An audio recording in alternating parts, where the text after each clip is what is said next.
Merci de nous choisir pour vous tenir compagnie, mesdames, messieurs. Bienvenue dans votre tranche vespérale. Au sommaire de cette tranche, nous aurons à évoquer les embouteillages à Kinshasa. Nous savons déjà assez des causes. Et nous aurons aussi à évoquer des pistes, des solutions. En tout cas, ce serait dans la deuxième partie de votre tranche vespérale et du soir. La première partie sera consacrée à la jeunesse et surtout l'engagement des citoyens jeunes dans les mouvements dits citoyens.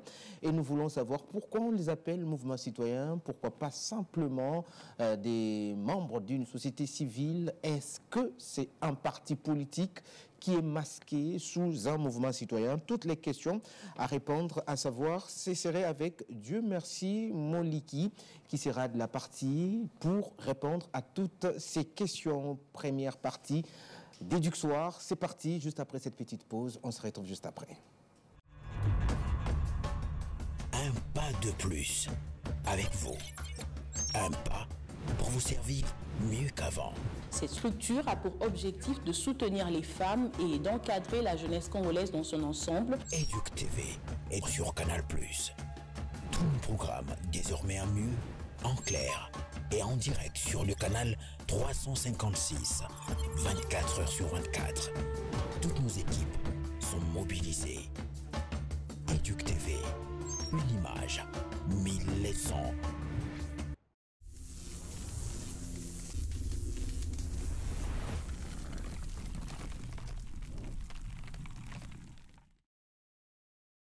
Nous admettons Kinshasa, la capitale de la République démocratique du Congo, et vous recevez les salutations de la ville accueillante que nous aimons autant, que nous chérissons davantage. Pour ce numéro, nous recevons pour vous Dieu merci Moliki. Il est juriste de formation panafricaniste et nous le recevons pour vous ce soir. Dieu merci, bonsoir. Bonsoir, monsieur Mwamba. Vous allez bien sûrement? Ça va très bien pourtant. Et surtout que je suis sur votre plateau d'Éduc Télévision, que j'aime beaucoup ces derniers temps. Merci beaucoup. En tout cas, nous voulons apurer carrément une série que nous avons entamée sur la conscience de la jeunesse. Pourquoi vous affectionnez aussi beaucoup de traiter ces sujets sur la jeunesse congolaise? Merci beaucoup. C'est un sujet qui me passionne déjà parce que je suis moi-même jeune. La jeunesse, c'est un processus de construction de l'homme. Et étant jeune, nous sommes appelés d'abord à recevoir de ceux qui nous ont précédés, de ceux qui sont venus avant nous, c'est-à-dire les parents, d'après cette formulation, l'image qu'on donne, et recevoir d'eux des valeurs, mais ensuite essayer d'avoir un esprit critique sur ces valeurs-là. Parce que je remarque que, sauf que je suis aussi contredit par bon nombre de mes contemporains, je remarque que nous sommes truffés de préjugés. Et ces préjugés-là nous viennent exactement de l'éducation qu'on a reçue, l'éducation sur l'aspect politique, sur l'aspect social et pourquoi pas, surtout sur l'aspect culturel. J'ai remarqué qu'il y a beaucoup de prétentions, de préjugés et cela ne nous avance peut-être pas. Et pourquoi ne pas citer carrément le problème par son nom, les préjugés en question? Il s'agit de quelle sorte de préjugés? Beaucoup plus, ce sont des préjugés culturels. Vous savez, j'aime bien débattre. Je discute très souvent avec les amis et même les aînés. Je leur ai dit, au Congo, pour connaître le développement, il nous suffirait aussi, au-delà des efforts que nous sommes en train de fournir, aller à l'école et faire la politique, mais nous devons mettre en avant l'élément culturel. C'est bien, c'est mis en avant cet élément culturel, mais je crois qu'il y a beaucoup de préjugés, notamment la fois dernière, je vous ai posé une question de réflexion. Est-ce que celui qui est moins âgé, par exemple, vous êtes mon grand frère, et moi je suis votre petit frère, vous vous appelez Mwamba. Je pêche à quel niveau lorsque je vous appelle Mwamba par votre nom? Où est le péché? Où seraient les péchés? Alors que chez nous, en République démocratique du Congo, en particulier, plus généralement en Afrique, ce serait une sorte d'être mal poli. Alors qu'on doit dépasser ces niveaux-là. Le fait d'appeler papa ou grand frère, ce n'est pas ça la politesse. La politesse, c'est de respecter l'homme qui est en face de vous en tant que tel. Et cela ne doit pas avoir des connotations sur son prénom, son nom. Non, non. Ça, c'est un élément fondamental pour moi. C'est ainsi que lorsqu'on définit la culture comme l'ensemble des traits distinctifs, je ne sais pas, beaucoup de dictionnaires que j'ai consultés, on ne dit pas l'ensemble des traits distinctifs ou des mœurs d'un groupe d'individus, contrairement ou différemment des autres. On se limite en disant l'ensemble des traits distinctifs dans un groupe d'individus. Très bien. Alors là, vous avez aussi évoqué un engagement politique. Aujourd'hui, la population congolaise, selon plusieurs statistiques et rapports, est généralement dominée par la jeunesse. Cette jeunesse est aussi active dans les partis politiques, dans les formations politiques. Comment trouvez-vous l'engagement de jeunes dans des partis politiques? Merci beaucoup. Vous allez me laisser finir mon idée par rapport à la définition de la culture, parce que je vais laisser aussi comme une sorte de question à ceux qui nous regardent, à ceux qui nous suivent. Tout justement.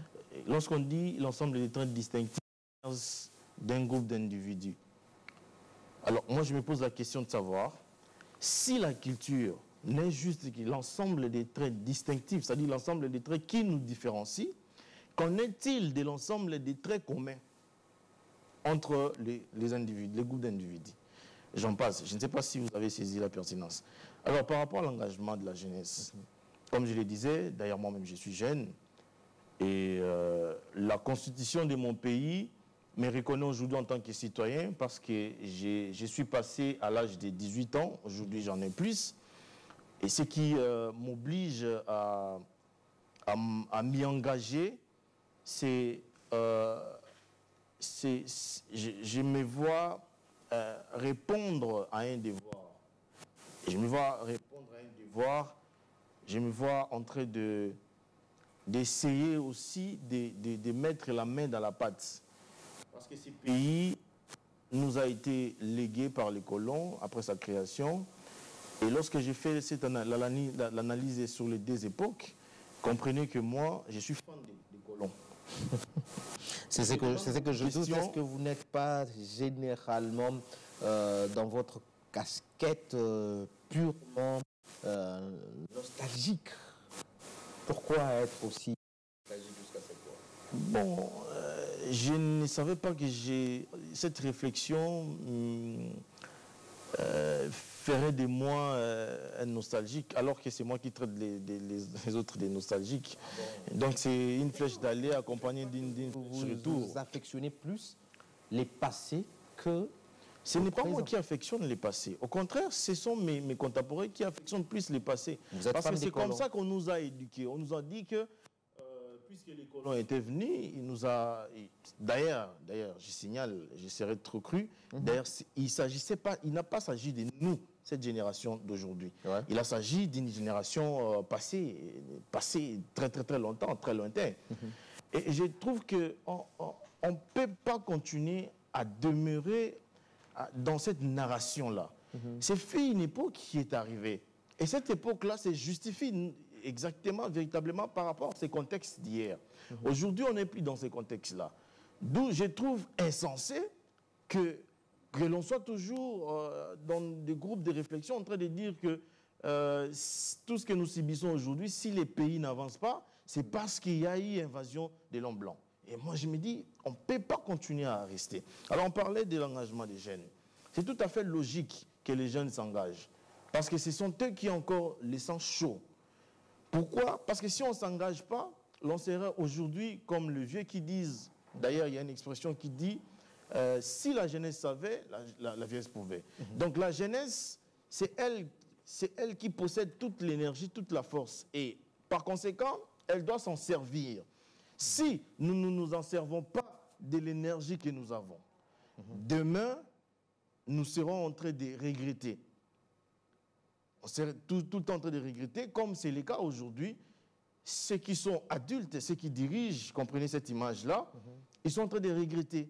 Ils mettent beaucoup d'efforts, mais rien n'avance. Et même la jeunesse aussi vient en répercussion de la même situation. Et c'est qui me gêne. Tout justement, je suis aussi en train de recadrer encore en même temps les contextes. Nous allons évoquer l'engagement de jeunes dans le mouvement citoyen et aussi l'engagement et l'action de jeunes dans des partis politiques. Là, on vient d'écouter l'analyse même, même la critique des dieux merci Moliki, qui nous donne plus de précisions sur sa position sur la jeunesse. La jeunesse, oui, aujourd'hui on est jeune. Qu'est-ce que nous tirons profit de ce que nous avons appris et après l'apprentissage? Comment aller dans l'action? Et l'action compte de plus en plus que les discours et nous pouvons lier les deux. Les partis politiques et les mouvements citoyens, où trouvez-vous que le jeune s'émancipe mieux dans d'autres formations? Alors, ces deux concepts viennent véritablement pour renforcer les processus de la démocratisation. Oui, la création des partis politiques. C'est différent, un parti politique, un mouvement citoyen. Non, non, nous sommes dans quel contexte ici? C'est pourquoi on a créé des partis politiques. Justement, parce qu'il y a eu... Parce que nous sommes une démocratie. Parce qu'on est passé, de manière générale, le monde est passé de la dictature et à un régime démocratique. Et ces régimes-là posent des principes. Il faut des élections, le pouvoir du peuple. Il faut que ceux qui prétendent diriger doivent être rédévables. Non seulement rédévables, mais doivent être formés. Et les lieux, les milieux de cette formation, c'est les partis politiques. Les milieux de formation politique, c'est des partis politiques. Oui, mais aux côtés de cela, non. L'université, tout ça, ce sont des éléments qui sont mis à la possession de l'homme pour sa construction. L'éducation, en fait, cela est résumé dans l'éducation. Tout ça, ça fait partie de l'éducation. Le patriotisme, la formation politique, culturelle, tout ça, ça fait partie d'une quelconque éducation. Donc, les partis politiques ont été créés en vue de renforcer, de promouvoir la démocratie. Et c'est comme ça qu'au côté, on retrouve par exemple les groupes de pression. Et aujourd'hui, la nature des mouvements citoyens, c'est les groupes de pression. Pourquoi on appelle ça groupe de pression? Justement, pour s'opposer lorsque ceux qui sont dans l'appareil politique éviteraient de répondre pourquoi ils ont été mis à cette place. Donc ce sont des mécanismes, évidemment, comme disait un théoricien, d'ailleurs c'est un grand penseur, Montesquieu, il y a même Spinoza qui disent que dans la notion du pouvoir, il faut que les pouvoirs arrêtent les pouvoirs. Et je crois même Nicolas Machiavel aussi en a parlé. Donc c'est pour essayer d'encadrer que... Parce que la personne, l'homme est toujours... parfois, comment on dit ça, est teinté de l'orgueil. Il pense être parfois le roi, comme on a appris le roi lion.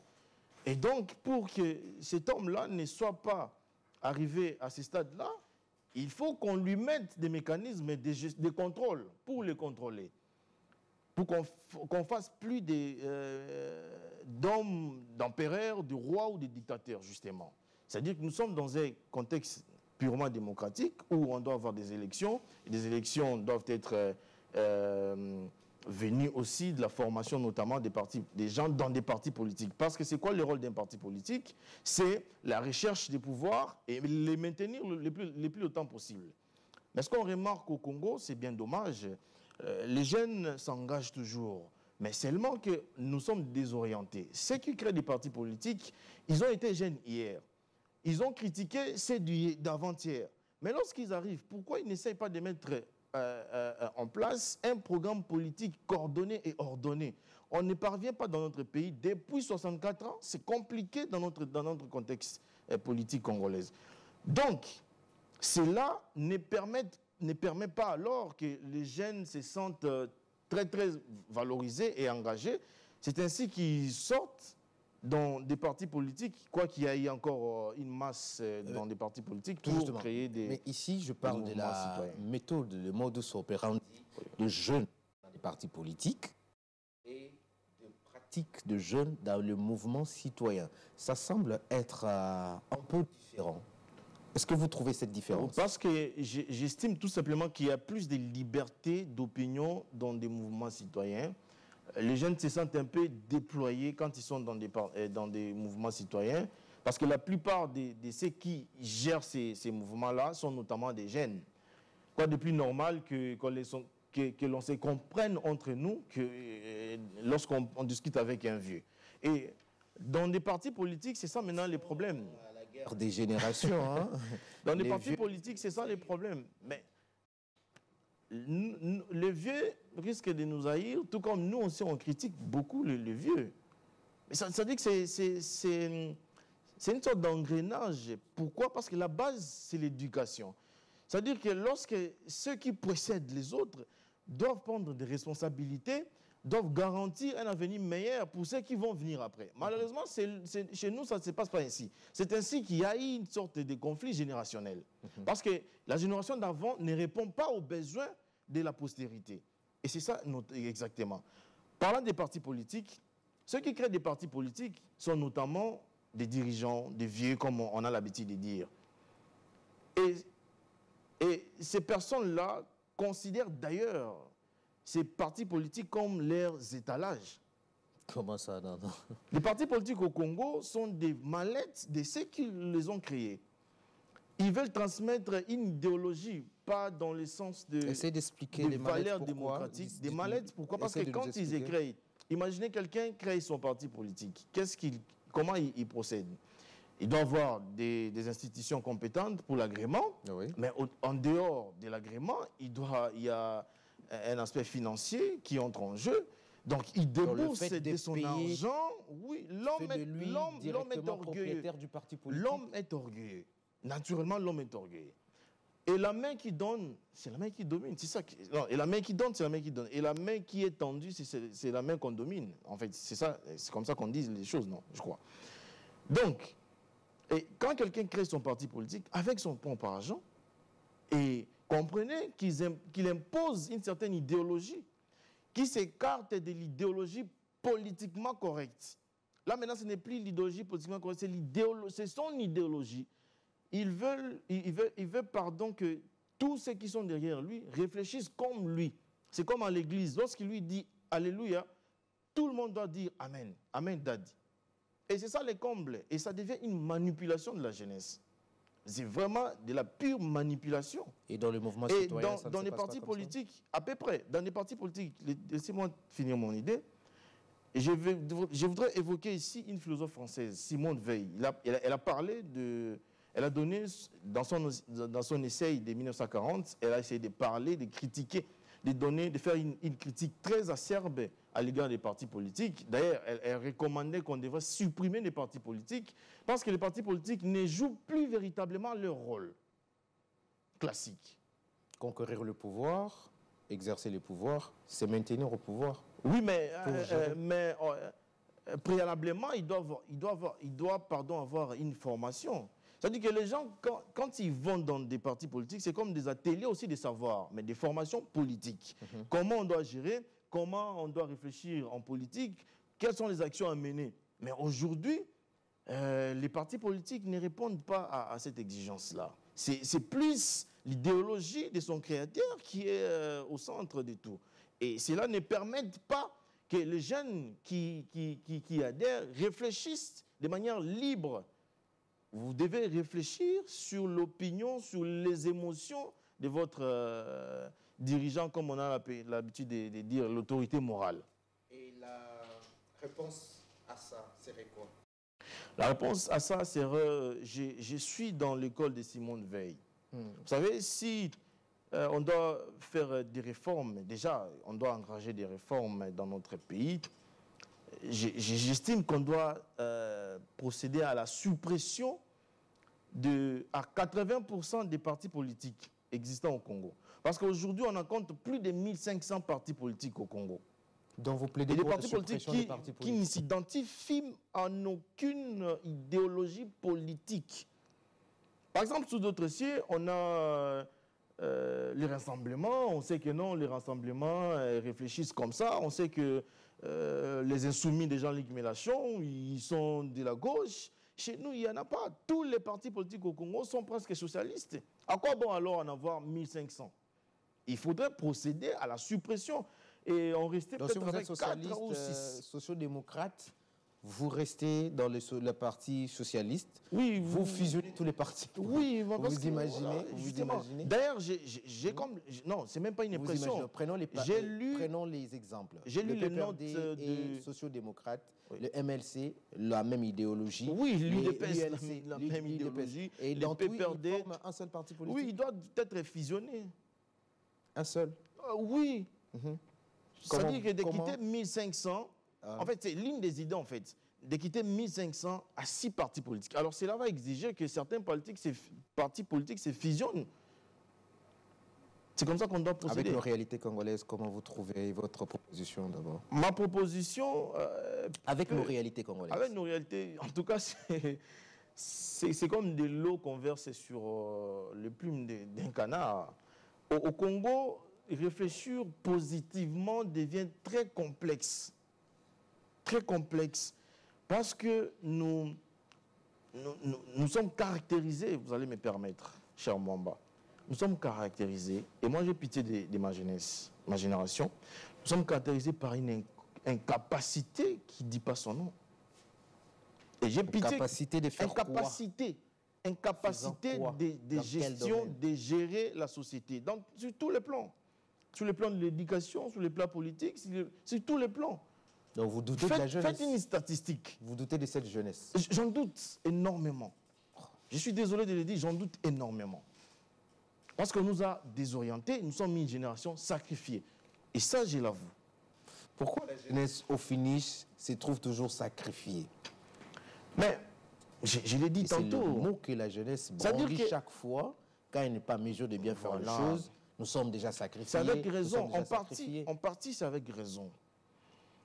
Parce que tout, pour moi, en fait, dans mes émissions, tout tourne sur l'éducation. Et moi, j'estime que l'éducation, comme disait Émile Durkheim, c'est aussi un Français, qui disait l'éducation doit être transmise par une personne adulte sur une personne moins adulte. Et lorsque cet adulte-là ne répond pas à ces besoins-là, il crée un danger. Et celui qui va le succéder n'aura plus rien à faire. C'est une image de tel père, tel fils. Si on m'éduque mal, vous pensez que je serai utile pour la société? Non. Je ne serai pas utile. À moins qu'il y ait une surprise de la nature. Mais de manière pragmatique, on éduque quelqu'un mal, n'attendez rien de cette personne-là. Parce qu'il ne va rien foutre. Et c'est l'exemple probant de notre pays. Et j'ai pitié de ma génération, de la jeunesse. D'où il faut miser sur l'éducation. Oui. Dans ces cas, je veux avoir vos propositions qu'il faut pour restaurer dans cette jeunesse l'envie de mieux faire et gérer mieux la chose publique. Voilà. C'est là que les choses bardent dans ma réflexion. Aujourd'hui, je suis arrivé avec une conclusion qui choque tous les Congolais, même ma génération. Parce que je prends quand même mon temps en dehors du boulot, de ma fonction que j'exerce quelque part. Je prends aussi le temps de réfléchir pour ce pays. Je prends tous les aspects. C'est vrai que je suis en cours de chemin. Hein. C'est pour éviter de paraître prétentieux que j'ai dit ça. Et j'en viens à une conclusion comme quoi l'avenir de ces pays est sombre. Notamment parce que cette jeunesse, comme je l'avais dit, est sacrifiée. Et la jeunesse aussi ne fait aucun effort, ne fournit aucun effort pour essayer d'arriver à ce qu'on a appris. On nous a appris à l'école qu'un intellectuel doit toujours avoir un esprit critique. Ça veut dire quoi? On nous éduque, on nous dope des valeurs, mais il faut qu'on ait un esprit critique sur ces valeurs-là. Est-ce que ces valeurs-là sont les bonnes pour nous ou elles ne sont pas bonnes? ou elles sont juste superficielles. C'est déjà une valeur. Et puis, si on continue avec ces valeurs, qu'est-ce que ces valeurs-là peuvent nous apporter? Si ces valeurs-là ne sont juste non juste une considération qu'on a en Afrique, une considération purement africaine de dire, voilà, moi je suis aîné, toi tu es petit, tu ne peux que... Voilà, donc nous sommes encore sur ces stades-là. C'est comme ça que je recommande aux jeunes. Je crois que c'est une recommandation assez difficile, mais je recommande quand même. J'ai l'habitude de dire, on doit quitter les stades de quoi penser pour les stades de comment penser. C'est-à-dire quoi? Comment le quoi penser, c'est que nous sommes allés à l'école, on nous a appris 1 + 1 = 2. Et ça, c'est le quoi penser. Je sors, mon papa me pose la question, qu'est-ce que vous avez appris? Non, la mathématique ou bien les maths numériques, numéraires, comme on le disait. La maîtresse ou bien le messieurs nous a enseigné, nous a dit 1 + 1 donne 2. Et j'ai fait avec le signe des bâtonnets, vous en connaissez. J'y place un bâton, j'ai dit 1, ça fait 2. Et j'ai mes limites là. Et dans la société, on doit éviter ça. On ne doit pas simplement dire 1 + 1 = 2 comme on nous a enseigné. On doit faire notamment comme les gens qui font la maths physique ou les polytechniciens ou même les biologistes. Parce qu'ils creusent. Ils sont arrivés à découvrir des facteurs qui font en sorte que scientifiquement, on doit prouver que 1 + 1 = 2. Mais nous, quand on était à l'école, 1 + 1 = 2. On a retenu. C'est ça. On maintient ce qu'on nous a appris. On ne fait pas l'effort de découvrir, de penser. De quoi penser. C'est justement ce que j'explique. Le quoi penser, on dit, voilà, celui-ci, c'est votre papa. Ça, c'est le quoi penser, parce que c'est tel qu'on vous a enseigné. Quoi penser. Mais on ne réfléchit pas. Qu'est-ce qui fait que celui-là soit papa? Au Congo, on n'a pas ce genre de réflexion. Je vous jure. Donc vous devez aller par vos tests ADN pour trouver la paternité de votre Voilà, au demeurant, il faut que la jeunesse, si nous aurons la capacité de nous unir, de faire un programme en commun, un programme qui sera projeté, qui va projeter pour les 50 ans à venir, pour que nous préparions ceux qui vont venir après nous. Si on ne procède pas de cette façon, le Congo serait appelé à mourir. Donc la jeunesse doit anticiper les choses et c'est par là que nous finissons notre entretien de ce soir et que nous vous donnons pratiquement 1 minute pour cette petite conclusion de votre part pour aujourd'hui. Parti politique, engagement citoyen et mouvement citoyen, la pratique chez le jeune. Dans 1 minute, qu'est-ce que nous pouvons retenir? J'estime que c'est des concepts classiques, purement classiques qui ont constitué, qui continuent à renforcer le processus de la démocratisation. Et chacun doit être libre d'adhérer ces 3 groupes de son choix, de choisir soit être dans un parti politique, soit dans la société civile ou dans un mouvement, comme on le dit, citoyen. Et les faire avec conscience et toute responsabilité. Mais je vais enchaîner ma proposition, parce que, comprenez-moi, en même temps, je suis en train de proposer, mais en même temps, je reste pessimiste. Alors, au-delà d'être pessimiste, j'ai toujours proposé. Mais c'est une proposition qui va même vous choquer. J'ai dit, plus que 64 ans, ce pays n'a pas encore pris des ailes. Je crois qu'on a failli. Je crois que notre seule caractéristique, c'est l'incapacité. Et comme on ne peut pas, on ne parvient pas, ce n'est pas un péché d'étendre la main à un voisin. Et les voisins ici, pour moi, c'est l'Européen. Il faut, coûte que coûte, dans ces pays, qu'on remette l'administration de ces pays entre les mains des Européens. Mais là, vous allez mettre en mal encore la souveraineté. J'en viens aussi à une idée qui peut-être qui va vous faire réfléchir également. Vous savez, concernant la question de l'Est, vous savez, d'aucuns avancent 2, 3 opinions. Mais les génies congolais existent, il y a aussi des génies congolais capables de bien diriger et faire mieux les choses. La capacité doit se... au-delà des constatations, doit s'éprouver. Merci. Merci. Voilà, justement, j'en viens pour la situation de 30 secondes. Ça fait plus ou moins 30 ans que cette situation perdure. Et puisque nous disons tout le temps, nous avons une élite, pourquoi on ne pallie pas cette situation? Et c'est comme ça que j'ai conclu pour dire que nous sommes incapables. Et en même temps, même notre propre gouvernement nous dit que derrière l'agression rwandaise, le Rwanda a pour gouvernail l'Union européenne. C'est connu de tous. Donc c'est clair, ça veut dire qu'aujourd'hui, comme on est en difficulté de monter notre armée en puissance, on ne peut pas faire face au Rwanda, parce que le Rwanda est sur les rails de l'Union européenne. On ne peut pas combattre avec l'Union européenne. Du coup, les choses sont claires qu'on ne va pas parvenir. Non. Il faut en tout cas remettre le tout entre les bonnes mains. Les bonnes mains, c'est les Congolais, fils de la République démocratique du Congo. Merci. Dieu merci. Sauf qu'ils ne sont pas à l'Église. Ça, c'est une réflexion de l'Église. C'est tout justement. Merci. Dieu merci, Molifi. Merci d'avoir été le nôtre. On prend cette petite virgule. Question de retrouver Jean-Louis Bilenga qui sera avec nous sur ces plateaux pour la suite d'Éduc Soir.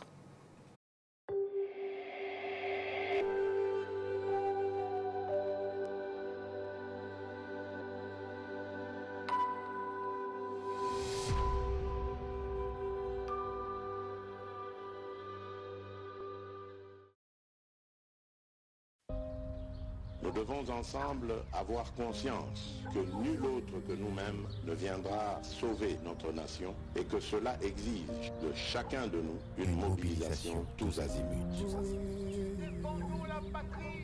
Peuple congolais, il est temps de nous lever, de nous serrer les coudes et d'agir pour défendre notre patrie, notre intégrité territoriale et l'intangibilité de nos frontières. La République démocratique du Congo est victime d'une nouvelle agression rwandaise et des actes criminels et terroristes du M23. Ils ont juré de compromettre l'élan de notre progrès, nous diviser et perpétuer le pillage de nos ressources naturelles. Le sang a trop coulé, de vies sont fauchées, notre faune, patrimoine mondial, est détruite. La situation humanitaire est alarmante. Nous avons un devoir sacré de résistance patriotique et populaire. Pour cette cause nationale, mobilisons-nous. Au-delà de tout clivage, y compris politique, agissons contre l'ennemi de la paix, notre cible commune. Restons vigilants. Disons non à la stigmatisation et à tout acte de violence. Exprimons toute notre solidarité aux compatriotes victimes de cette agression. Mobilisons-nous, apportant un soutien total et indéfectible à nos vaillants FARDC et à nos institutions pour rétablir la paix et la sécurité. Ensemble, défendons la patrie et gagnons cette guerre insensée du M23, appuyée par l'armée rwandaise. Battez-la Ekolo, Bendele Koyate.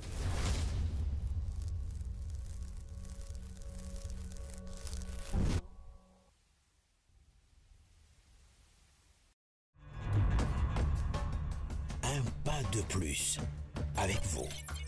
Un pas pour vous servir mieux qu'avant. Cette structure a pour objectif de soutenir les femmes et d'encadrer la jeunesse congolaise dans son ensemble. Éduc TV est sur Canal+. Tout le programme désormais en mieux, en clair et en direct sur le canal 356, 24 heures sur 24. Toutes nos équipes sont mobilisées. Éduc TV, une image, 1000 leçons.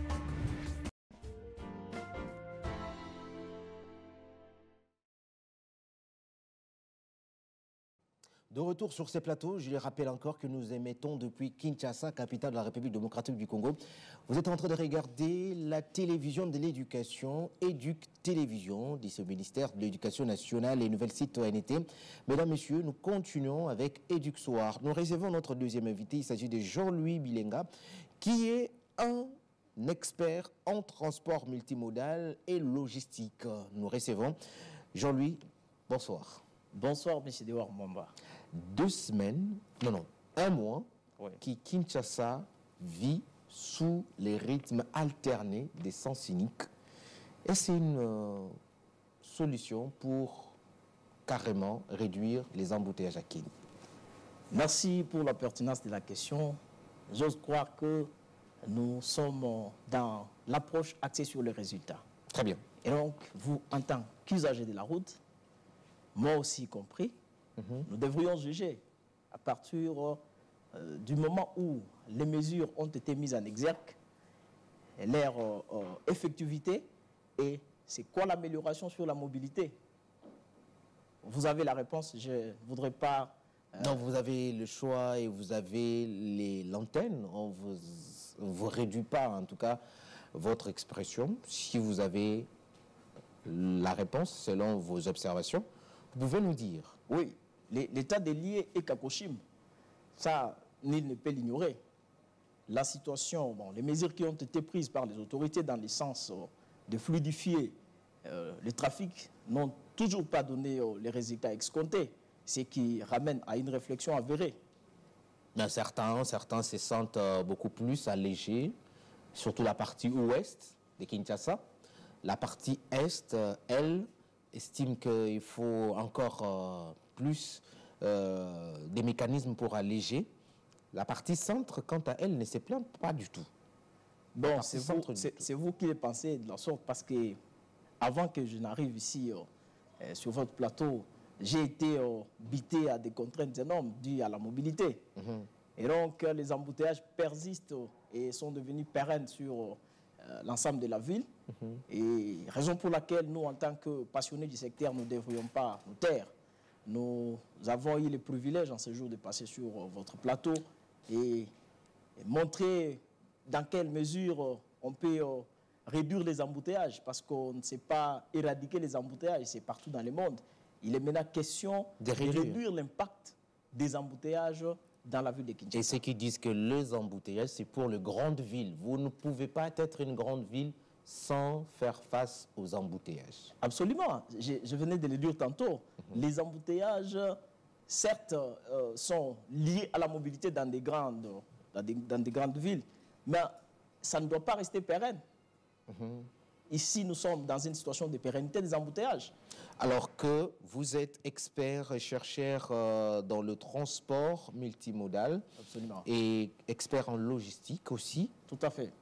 Les résultats que nous venons de voir, que nous vivons sur la décision du gouvernement d'alterner à Kinshasa des sens uniques pour certaines grandes routes de Kinshasa, selon vous, n'a pas donné de bons résultats. Tout à fait. Et quelle peut être la solution à l'état actuel, sans ajouter d'autres possibilités, mais à l'état actuel? Qu'est-ce que nous pouvons avoir comme résultat, comme proposition de votre part? Merci beaucoup, M. Dewar. Je me trouve privilégié en ce jour de parler des embouteillages parce que ça fait couler beaucoup d'encre et de salive. D'emblée, il faut arriver à réfléchir sur les causes à effet. Nous ne pouvons pas chercher à attaquer un problème dès son aval. A contrario, il faudrait d'abord aller en amont du problème. Donc on aille d'abord sur les causes des embouteillages. Absolument. Oh, mais c'est une ville, c'est déjà connu que nous sommes peuplés, il y a beaucoup de véhicules. Les embouteillages, c'est donc une conséquence. Et donc la conséquence a bel et bien des causes. Et donc, moi j'estime qu'il est prépondérant de partir de la source, dès l'amont. C'est quoi la source? Quelles sont les causes des embouteillages? Elles sont nombreuses. Absolument, les causes sont multiples. Vous êtes d'accord avec moi que la ville de Kinshasa a connu une forte démographie. L'exode rural. L'exode rural, absolument. C'est une situation qui fait en sorte que la mobilité devienne de plus en plus intense.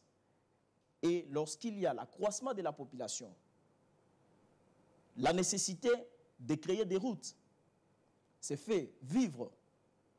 D'où on en a créé d'autres, on en a réhabilité d'autres. C'est pour cela que je disais, à mon entame, avec la question, sans ajouter d'autres mécanismes à l'état actuel, pouvons-nous éviter les embouteillages ou réduire les embouteillages en donnant une bonne circulation à Kinshasa? Oui, mais c'est ça, il faut me laisser élargir le champ, parce que nous ne devrions pas prendre les décisions qui devaient au retour, créer encore des péripéties susceptibles de générer la situation. Vous voyez, il faut arriver de prime abord à attaquer les problèmes à la source. S'il faut résoudre les embouteillages, les problèmes des embouteillages dans la ville de Kinshasa, il faut bel et bien établir la situation à court terme, à moyen terme et à long terme. Très bien.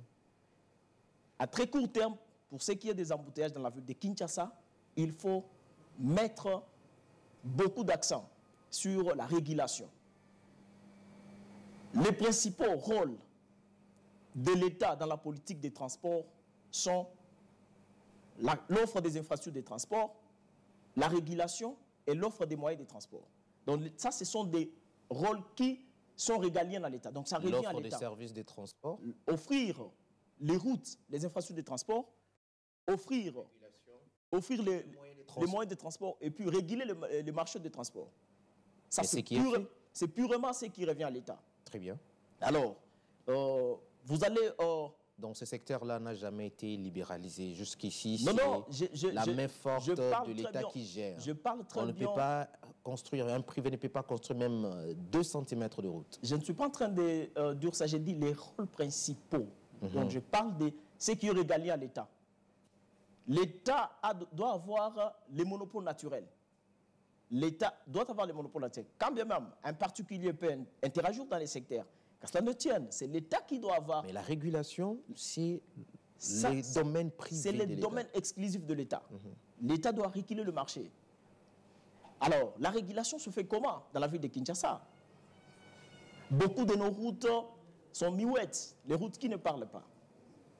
Vous voyez, il n'y a ni signalisation sur la route. Alors, comment est-ce que cette route-là peut réguler de manière optimale?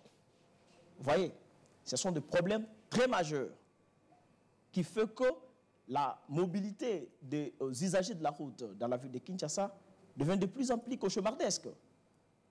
Les routes sont muettes. Les routes sont muettes. Au-delà du fait que les routes sont muettes, il y a la tracasserie policière. Mais quand il y a une infraction, il faut toujours que l'élément régulateur puisse faire son travail. Oui, ça c'est très très important. C'est que vous dites, lorsqu'il y a la contravention, on doit intervenir pour rappeler les concernés à l'ordre. Mais cela ne fait pas que l'agent qui est commis à la circulation suscite lui-même l'infraction. Oh. Oui, mais je vous dis vrai. Je vous dis vrai. Vous pensez que sans rien faire, on peut inventer l'agent qui est censé réguler la circulation, lui, il suscite l'infraction. Il suscite la contravention. Tout ça pour installer les pots de vin. Vous voyez, ce qui n'est pas du tout pertinent. Vous voyez, dans la régulation, l'État doit miser de plus en plus sur ça. Alors, maintenant, nous avons compris qu'il y a autant de causes et qu'il y a la possibilité de réguler, où il faut donner des infrastructures routières et des mobilités de transport, et aussi les services de transport. Maintenant, avec la réalité de Kinshasa, qu'est-ce qui nous manque de réduire les embouteillages? Pour réduire, qu'est-ce qui nous manque pour réduire les embouteillages? Oui, merci beaucoup. Ça, c'est très capital. C'est possible de réduire, comme je l'ai dit dès l'entame, c'est possible de réduire parce qu'il n'y a jamais eu de problème sans solution. La problématique des embouteillages dans la ville de Kinshasa fait appel à une réflexion. Parce que c'est un problème qui concerne tout le monde. Que ce soit le président de la République, il est buté. Que ce soit les autorités, tout le monde est buté par les embouteillages. Nul ne peut dire que non, moi, les embouteillages ne me concernent pas. Et pour remédier à ces problèmes, de prime abord, moi, je conseillerais aux autorités de la République de construire des routes secondaires, de maintenir les routes que nous avons dans un état de praticabilité acceptable. Nombreuses routes de Kinshasa sont dans un état de délabrement très avancé. Vous voyez, j'étais sur Nyangwe avant-hier, j'ai pleuré. J'ai connu Nyangwe en 2021, mais lorsque je passais sur Nyangwe... Il ne faut pas exagérer quand même, vous avez pleuré. Je vous dis vrai, je pleurais à moi, en connaissant bien l'avenir. C'est que ça a été en 2021 et c'est que je vis. Donc vous êtes natif de Lingouala? Je ne suis pas natif de Lingouala, mais c'est l'axe routier que j'ai fréquenté de plus en plus. C'est ça. Et donc, tous ces problèmes-là préoccupent. Au-delà du fait que l'État doit maintenir les routes que nous avons dans un état de praticabilité, l'État doit aussi jouer à la promotion des transports multimodaux. C'est-à-dire? Ça, c'est une dimension très importante. Vous nous expliquez, c'est quoi les transports multimodaux, la promotion, qu'est-ce qu'il faut faire? Oui, la promotion des transports multimodaux, c'est la coexistence des modes de transport. Coexister les modes de transport, c'est-à-dire faire appel à la route, le rail, et au besoin les transports fluviaux. Kinshasa? À Kinshasa, c'est possible. À Kinshasa, c'est possible. C'est possible que cela soit fait. Comment? Oui. Vous savez très bien que les rails a existé dans ces pays. Les rails existaient.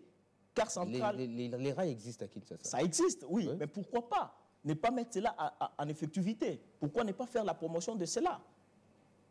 Pour l'axe ouest, et l'axe est plutôt, si je ne m'abuse pas, l'axe est de Tchangou à Gare Centrale. Si on remettait en effectivité les rails, ça va soulager de plus en plus parce que le transport ferroviaire, c'est un transport de masse.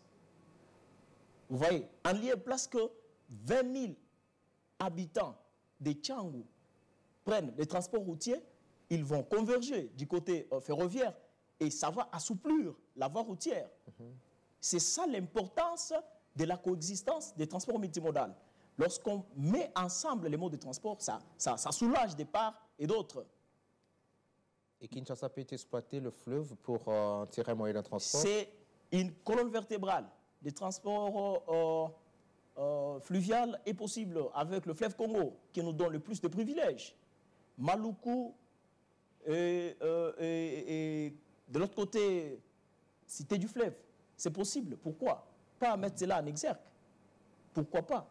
À l'époque, le fait Chéribin Okende, il nous a vendu l'idée de faire exister les taxis fluviales, la chose qui n'a pas marché.